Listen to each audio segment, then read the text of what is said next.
Hello everybody, Emil and the Detectives, Chapter 7 today.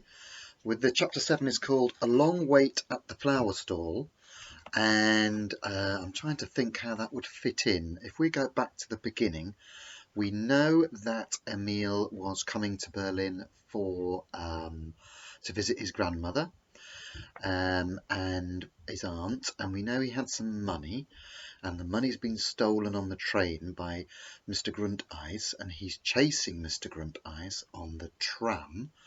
And of course, he had a nightmare when he fell asleep on the train about what these things that could happen with the horses pulling the train and things. But we know that he's still on the tram and he's feeling a bit alone because it's the first time in the big city. So chapter 7 is called A Long Wait at the Flower Stall. And I'm trying to think how that might fit in. You might have some ideas yourself of how that might fit in. But I'm going to read now this chapter and you can see if you're right. So chapter 7, A Long Wait at the Flower Stall.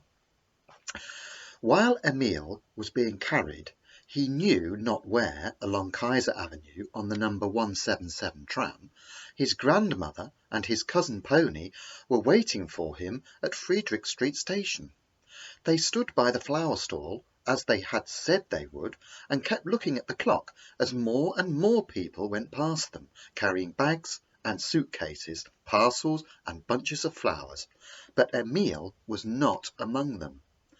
"I expect he's grown so much we've let him go by without recognising him," said Pony, pushing her gleaming new bicycle backwards and forwards as she spoke. She should really not have brought it to the station, but she had begged to so insistently that her grandmother had said, "Oh, very well, bring it if you like, you silly girl." So now Pony was all smiles as she imagined Emil's envious eyes when he saw it. "I bet he doesn't know anyone with such a smashing bike," she said comfortably. But grandmother was growing anxious. "What on earth could have happened to the boy?" she said. "The train must be in by now. It's 6:20. A few minutes later she sent Pony off to make inquiries, and of course Pony took her bicycle with her. "Please can you tell me what has happened to the train from Neustadt?" she asked the ticket collector, who was standing at the barrier. "It's very late, isn't it?" "Neustadt? Neustadt," he pondered, waving his ticket punch. "Oh, yes, 6:17. It arrived some time ago. Oh dear, are you sure? My grandmother and I have been waiting for ages at the flower stall for my cousin Emil." "Pleased to hear it, I'm sure," said the ticket collector. "I don't see what you should be pleased about in that," said Pony, twiddling her bicycle bell so that it tinkled. The ticket collector made no reply, but turned his back on her. "Well, you're a strange chap," said Pony, much offended. "Goodbye." A few of the people standing about smiled at her, and that annoyed the ticket collector. Pony wheeled her bicycle back to the flower stall. "The train came in a long time ago, Grandma," she reported. "Then what can have happened to Emil?" wondered the old lady. "Surely his mother would have sent a telegram if it hadn't been able to come. Do you suppose he can have sent out the wrong station? He can have got out at the wrong station after all? We sent him such careful directions." "I expect that's exactly what's happened," said Pony, sounding very cocksure. "Boys are so stupid, I bet that's what he's done." They waited another 5 minutes on the chance of his turning up, and then, as they had nothing else to do, waited for 5 more. "I can't see much point in staying here any longer," said Pony at last. "Or do you think there's another flower stall somewhere?" "Well, you might have a look," said her grandmother, "but come right back." Pony took her bicycle and had a good look around, but she couldn't see another flower stall, and she asked a couple of porters too, and came back quite positive that they had waited at the only one on the station. "There isn't any other," she announced. "I thought it would be funny if there was. What else was I going to tell you? Oh yes, there isn't another train from Neustadt until 8:33, so we'd better go home now, and I'll come back again on my bicycle to meet that.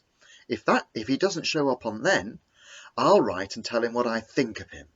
"Oh dear, I don't like it, I don't like it at all," said her grandmother, looking very worried. When she was excited or upset, she had the habit of saying things twice over. "Would you like to ride on the handlebars, Grandma?" asked Pony, as they went slowly home. "Certainly not. Don't be silly," said the old lady. "It's not a bit silly. You can't be any heavier than Arthur Sickler, and he often rides on them. If I hear of that happening just once more, I'll tell your father to take the bicycle away for good." "Oh, you are mean," Pony replied crossly.